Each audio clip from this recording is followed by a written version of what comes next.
আপনারা কারা কারা একা একা যখন নামাজ পড়েন, নফল হোক সুন্নত হোক বা ফরজ হোক, যখন নামাজ পড়েন প্রায় রাকাতে সূরা কুল হুয়াল্লাহ পড়েন কারা কারা? একটু হাত তোলেন তো।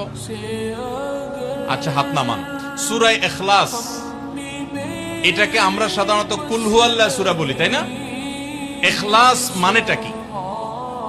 আমরা যেহেতু এই সূরাগুলো নামাজের মধ্যে সবচেয়ে বেশি পাঠ করি, ঠিক না বেঠিক? এই সূরাগুলো অর্থাৎ শেষের দিককার সূরাগুলো আমরা যেহেতু বেশি নামাজের মধ্যে পাঠ করি, এই সূরাগুলোর অর্থ যদি আমি জানি, ব্যাখ্যা যদি আমি জানি, তাহলে নামাজের মধ্যে মনোযোগ ধরে রাখা সহজ হবে। কারণ আপনি মুখে কি পড়তেছেন, আপনি নিজে অর্থ বুঝেন না, মন্ত্রের মতো পাঠ করতেছেন।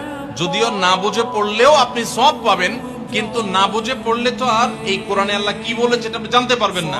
না জানলে সে অনুযায়ী আপনি আমলও করতে পারবেন না। এজন্য আমাদেরকে বুঝতে হবে।